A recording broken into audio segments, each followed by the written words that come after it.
Hi, and welcome to a new episode on the Just Create server, where today we're making this place a lot more dangerous. The goal of this episode is very easy. The first step is going to be introduce some ways where, well, basically we're introducing traps to the maze. I kind of want to focus on the center because we're working in stages. The first ring basically is going to be fairly simple. We'll have a couple of traps in there, but nothing too dangerous. And then the second ring is where things get a little dicey. And then over here, well, if you're spending too much time in the maze, the chances of getting out of this ring are pretty difficult. While we're talking about it, let's start with this one. And I want to use these little holes as lava banks, and then we can pull down this first block, basically, to flood this pathway with lava. So I'm going to need a bunch of pistons, some redstone, and a whole lot of buckets of lava. So I'm gonna do some collecting and I'll see you all back in the maze. Let's start with this one where I'm gonna have to go underneath, I think. Okay, I'm gonna grab my magnet because that's gonna make picking up blocks a lot easier. Okay, that's easy enough. And then we'll stick on one of these, and then we'll grab some of these, a little bit of redstone, and then our dropper system that we've been using for, well, the rest of the randomized items. And then, of course, our randomized item goes in here.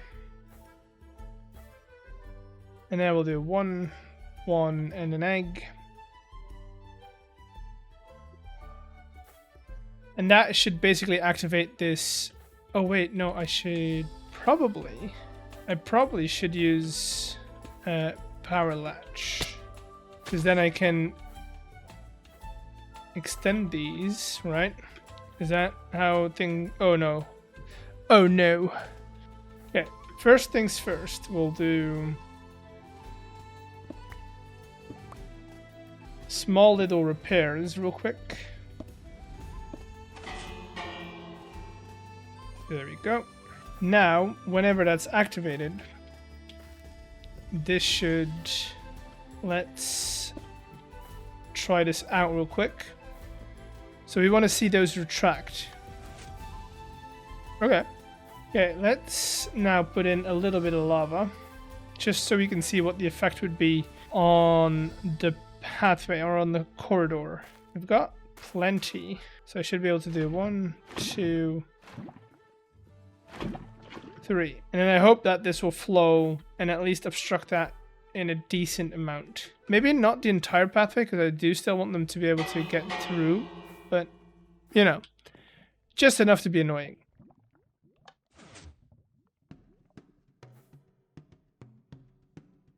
I feel like that's enough. You're still able to get past it, but I think just kind of coming in contact with this corner is going to deal enough damage, because they're going to be low on food either way. Oh yeah, that's going to be plenty. And if we put a couple of these around this maze, that's going to be perfect. Honestly, we could probably hook up this side too. And there we go. And now let's see the result. Okay, I do need to replace that block right there, but I think that's going to be plenty. There we go. And then I just need to sprinkle these around here in the hope that we can fill up this maze pretty annoyingly. Now I'll do that on stream, because just showing like me doing the same thing over and over again is going to be pretty boring. What I'm going to do now is I'm going to show you one of the traps that we're going to put. Where would be a good one, like a good location for this? Let's start over here, because I got like a decent wall.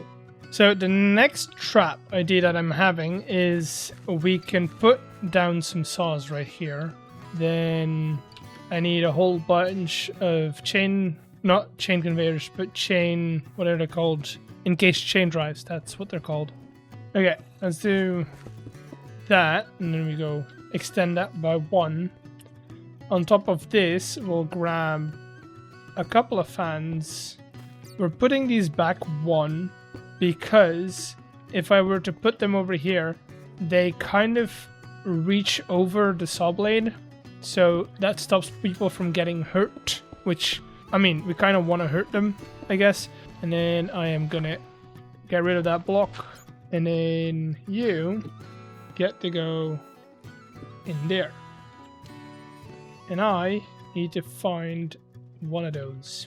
I guess I can just get this guy in here. And then those should now be pulling, yes. And then I need a mechanical piston and some glue. Okay, so now if I power this block, where, oh, they're still on the other one, I think. And I power this guy, then I should be seeing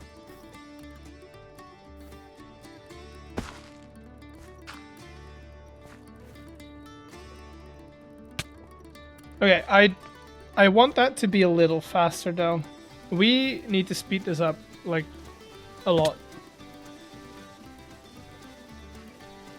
So I guess we're doing that, and then speed controller.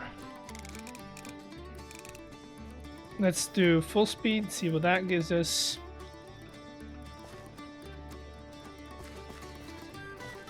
Okay. I mean, it's not... Oh. Well, that works. Oh no. I'm back at spawn. Okay, so that will work. Now the only thing I need to do is set up another one of those randomizers. And that should, you know, do the trick. I don't like how fast that is though. It's fine. I'll set up the randomizer and then we should be good to go. Okay, let's test it out real quick.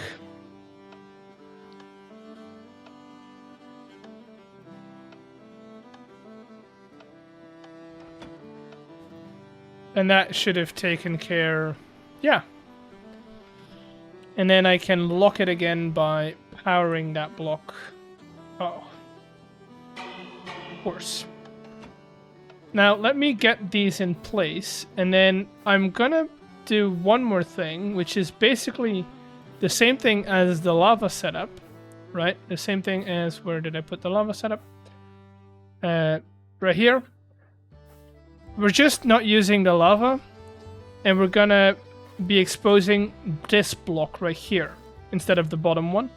But we're just gonna use pistons to do that, and then I'll sprinkle these in over here because I want to take a little page out of Tango Tech's book, and I want to grab a couple of strays, and I also want to grab a couple of evokers to just kind of put in these pockets over here so they have a full 360 view, both in this direction and in this direction. So let me get all of the redstone in, and then we'll go hunt for some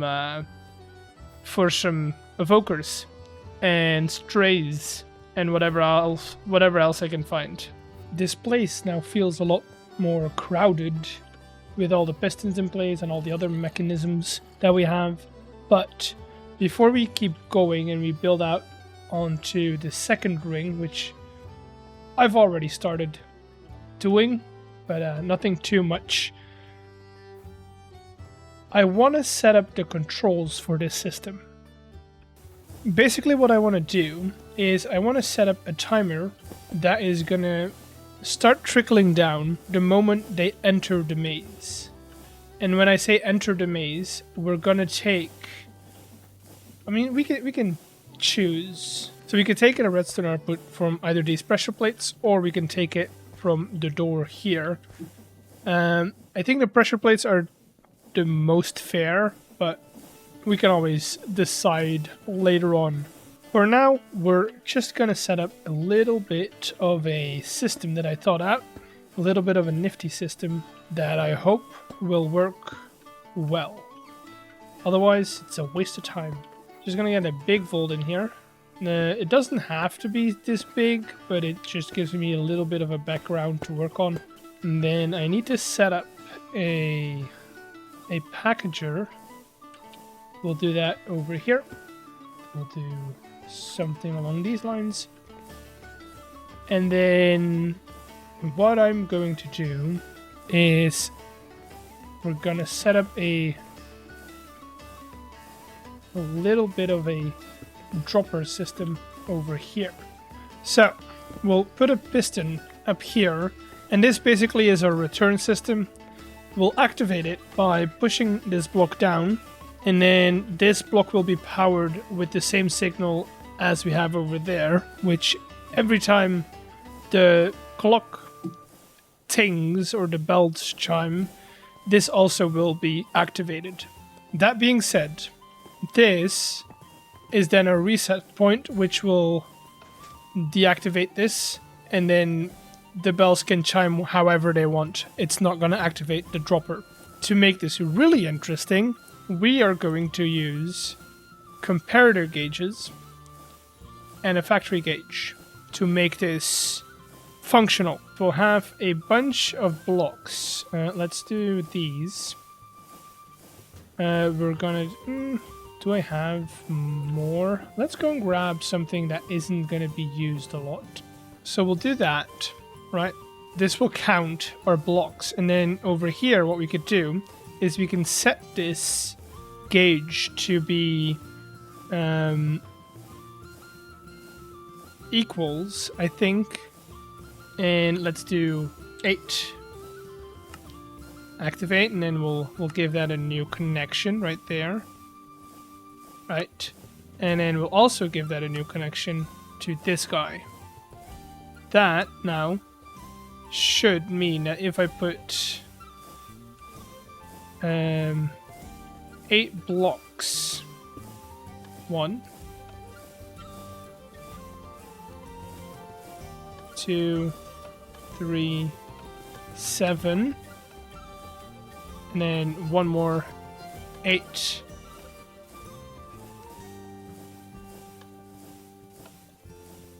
There we go. So now there's 8 in here, and it activated, right? If I go one more, it should deactivate. Good. So what we could do is we can put these in increments. Let's do 8, 16. We'll add a link to there. We'll add a link to there. Save and close. We'll do that. Do that. And then this one's going to be a little different. We are going to take this one. We'll set this to 32. But we'll do input is greater than 32. That means anything above... Oh, maybe I should do is greater than or equal. Because that means anything above 32 is going to activate this, and then this one will link to this guy over there, which now we'll do this one on the receiving end. This one goes there. Boom. And this is where the redstone ports come in. Because now I can... Yeah. I can add connection, and then this one will go back in here. So basically what we're doing is we'll activate the system once for every one of these increments. So 4, 8, 16, no wait, did I? 24, yeah, 24, 28, or 30, whatever. So those will be activated here, right? Boom. Once. Then anything above 32 will go here, which then activates this little clock. And we'll have this set to a timer, right? And let's say that we power this guy, so this guy gets deactivated. Now this is just gonna pulse this one, which is gonna then force all of the traps to open up. So if they're in here for more than 32 in-game hours, every trap is gonna get activated one time, like over time, basically. Now this is gonna get a connection port here, and then I just need to set up all of the redstone receiving ends, which means that we need to power this dropper here. Now we need to, first of all, before I do all of the receiving ends, we need to power this guy once at least.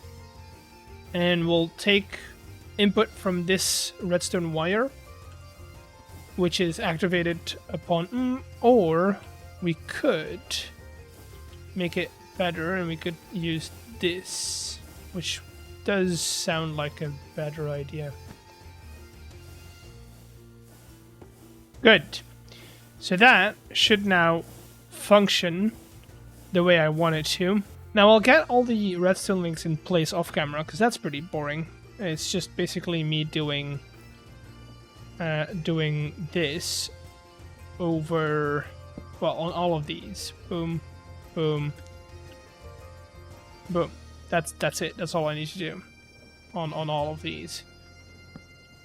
And then I'll see you all when we go and hunt for some spawners, I think.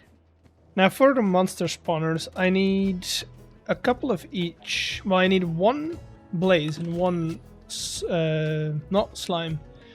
I need one blaze, one magma cream or magma block 1, and then I need a couple of each of the vanilla mobs. Okay, and then off to the nether, because oddly enough, the easier ones to get are in the nether. Okay, so the easiest one is going to be a blaze spot. What is going on here? Range. But yeah, easiest one I think is going to be a blaze, because those are, oddly enough, pretty out in the open if I can find one. Seems like it's going to be a little further away, but that's fine. Let's see if we can find one easily. We'll grab you. We'll grab... Oh, no. I don't have... Oh, God. I don't have any rockets. Okay, let's take a nap at Throwlash's, and then we'll see what we can do.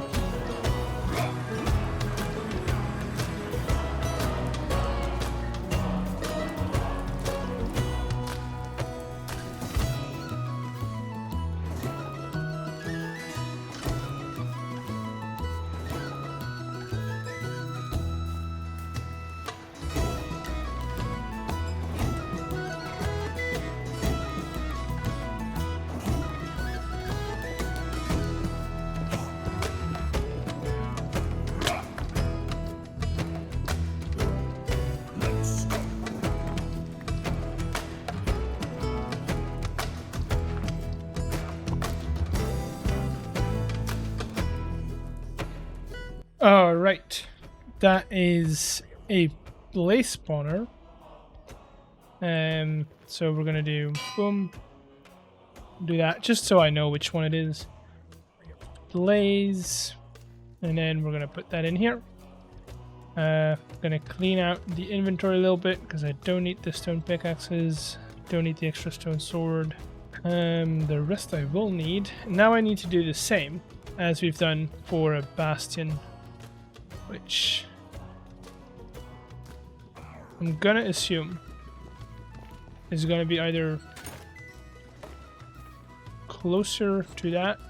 Oh, let's have a little peek as to what we have going on here. It's very enclosed, which might be a good or a bad thing. The real question is, does it have a magma... Oh, nope. A magma cream spawner. But it's not been raided yet, so that's great. That's good news. How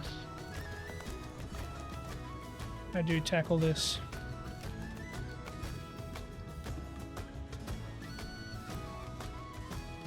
This is the one that we want. So a couple of things. We are gonna want to make sure that we're fairly safe. And that we have a decent vantage point, which I feel like we can do by getting one of those central points, this one, and just kind of disconnecting it.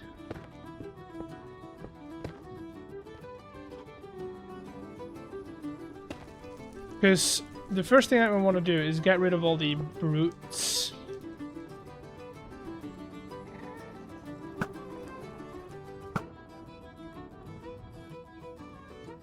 Okay, that's not a brute. Could have sworn there was one over there, but apparently that is not an option. Okay, the only problem we're having now is that there's a lot of magma cream. We keep these guys small so that they don't bother, they don't get rid of the mob cap. That way it wouldn't spawn anymore, which is great.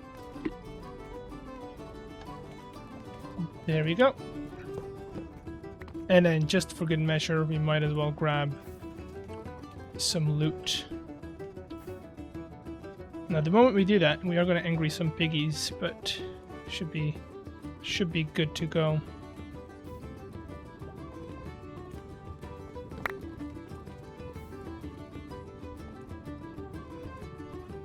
You know what? That's not too shabby. Okay, I think that's gonna be it. So we're gonna go back out. Where did I come from? I think I came from in here somewhere. Yes. Boom. And then I'm not gonna push my luck. I'm just gonna go home. Let's do some inventory management. Let's see what we got. Got a good amount of ancient debris. Got a netherite ingot, which is great. Got some smithing templates. Some iron, some gold. I got an extra sword, which is great. Some more arrows out of it, but that's not really... I don't really need those. I think all in all, that's good. Most of all, we have another spawner, which is going to be our magma cubes. And now I need to go home. I need to figure out my way back home, which is mostly north. And I think that is north. And that's south. That's north. Okay. Now let's find some normal spawners. I need zombies, skeletons, and spider spawners.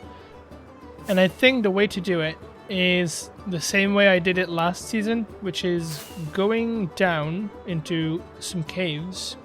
And from that point on, we just use the map to locate them and then just try and get lucky, I guess. First of all, we do have those in here, which is great. Right, this is handy, depending on which one it is. I think that's a breeze. I don't need breezes, but I might need some of these strays.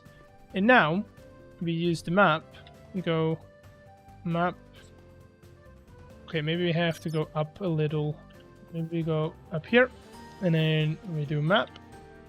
And then we get to see a whole lot of things, including, if I'm lucky, some rectangles. You see the green one over here? That is a spawner room. Apparently also have... I mean, that's useful, but I'm mostly interested in the regular ones. We have one over here, which is not too shabby. One over here as well, so we might just head in that direction.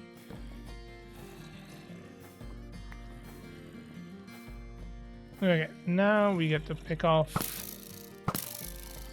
their friends. Boom.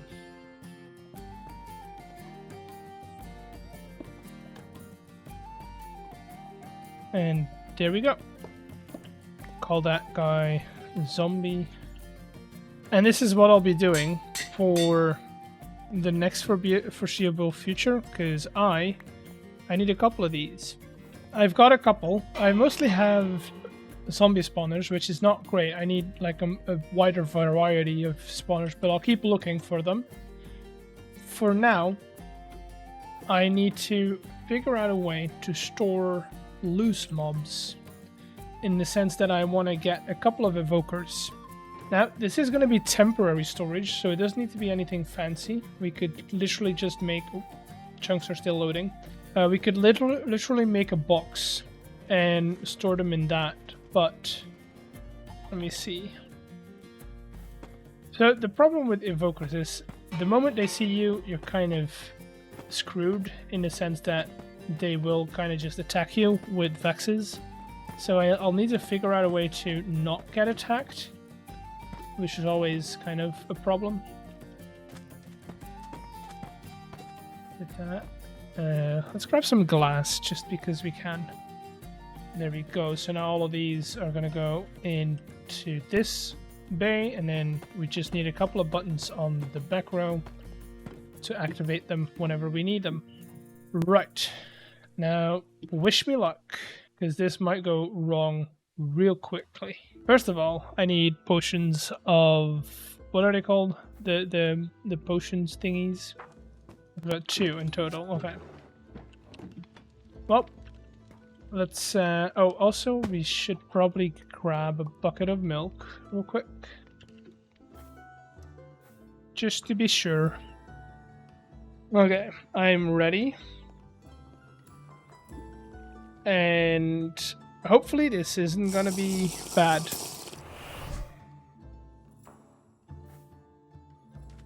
Okay, so this village does not count anymore as a village. I mean, this is a bad idea, but we have a village over here that maybe is going to give us some benefits. Well, there's 2 villagers technically. There we go. Wish me the best of luck, I think. Oh, this is not going to go well. I think it's also nighttime. Oh, they're over there. I see them. Are they coming from all directions? I hope not. Oh, they're fast. There we go. Also, does that drop an ominous bottle? Does not. So for the evokers, we're good as long as we name them and trap them. Then we can think of transporting them later on. Okay, we have witches. I don't see any evokers yet. Okay, that was not the only one. Where's the rest? Oh, they're back here again. Oh, we have evokers now. Just thin out the ranged weapons. I don't know how I'm gonna get in there without getting... Yeah, nope. Nope. If I were to go through the walls, would that give me any benefit? If I can name him, I'm happy.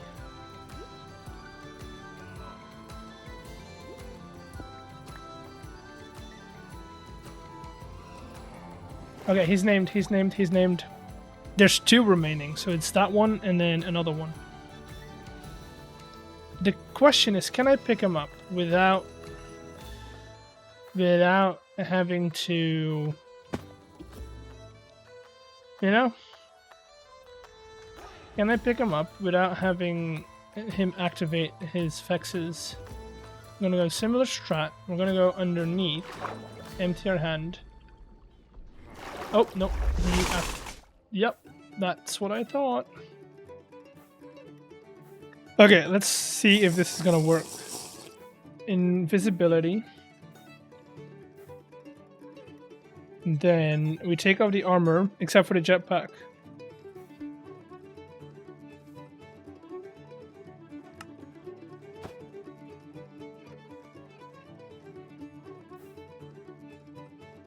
Let's see. Does he see me now? No.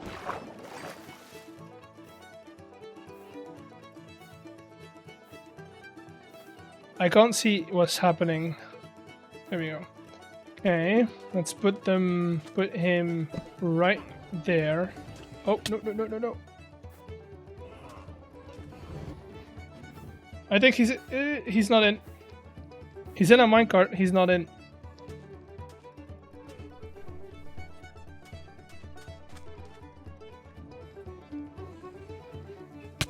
Oh. Those came out of nowhere.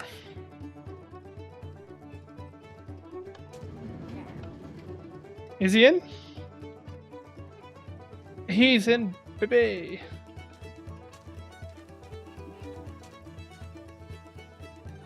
He's in.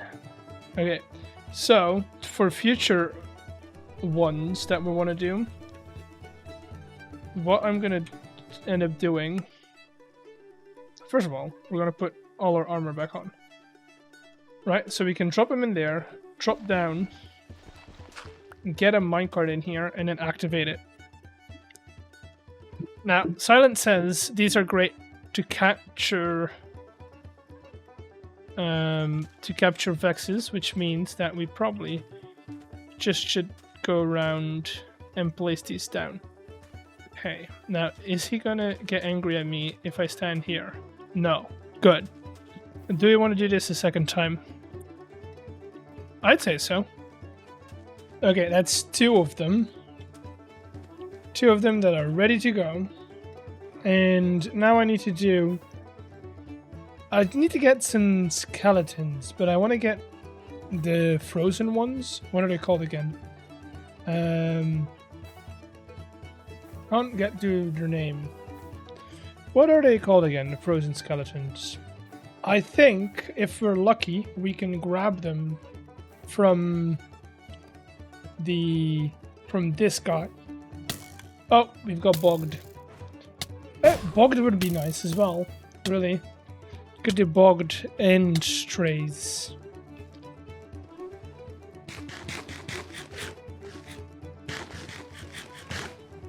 But then I need different... Okay, do I have any more? I do have... Okay, we are just gonna grab one. See if I can get out of here. Plus, we're gonna see if he's gonna attack me while I'm... Never mind.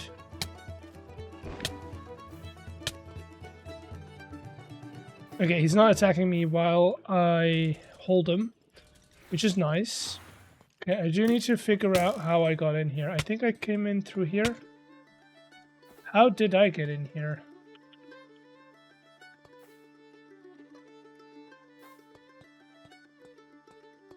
Probably through here, I guess. Okay, let's put a roof on this so it doesn't burn.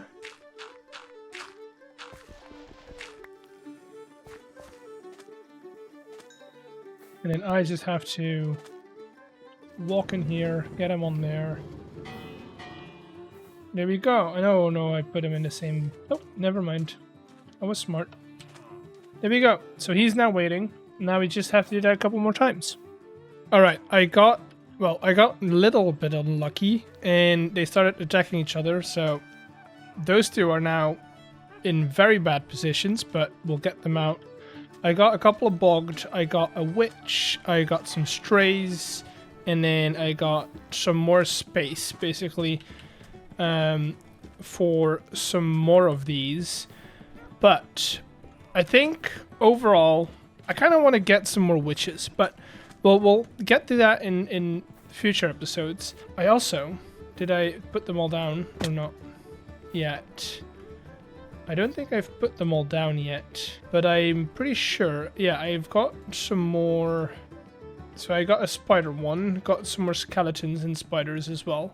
I think we're good on both the spawners and the active mobs. I'm not gonna put them in yet, because that would mean that that would make my job pretty difficult to do. So I'll do some tweaks to the maze later on. I saw some comments about adding carpet or anything else onto the ground to avoid that happening. I'm not sure if I want to do carpet, because there are the copycat boards, and I don't think that those are spawnable either. For anyone who doesn't know, I use Mini HUD as a spawn-proof mechanism or a spawn-proof mod, and I think if I put these up here, those are non-spawnable too, but I'm not sure. So if you know if they are, right? If you guys know if these aren't spawnable, let me know, because then I can still use the textures off the floor, but you just put those down. That'd be nice. This system is kind of acting up for some reason. I can turn it on, and I'm not sure if it's gonna do it, but sometimes these redstone links, okay, now they're working, but sometimes they just kind of desync and they don't activate. What is a good example of that? No, they're all activating. Okay. Overall, they're doing pretty well. They're all activated, so we should be able to now see all of these traps, flowing lava, these guys are now pulling in people into the saws. That's great. I can reset those with our general reset button, which is when they leave the maze. So it should be underneath here. That being said, I think I'll end the episode over here. It's a lot of redstone, a lot of technical things, and a lot of me dying. I think I counted 4 or 5 times that I bit the dust. But overall, very excited, because I think next episode we'll do some final touches and we can have our first test runs. Not the final game, not the final run. We'll have to do a lot of changes, I think, but we can have somebody test run the maze, which will be exciting. So if you want to see that, subscribe, like the video, and I'll see you all in the next one. Bye!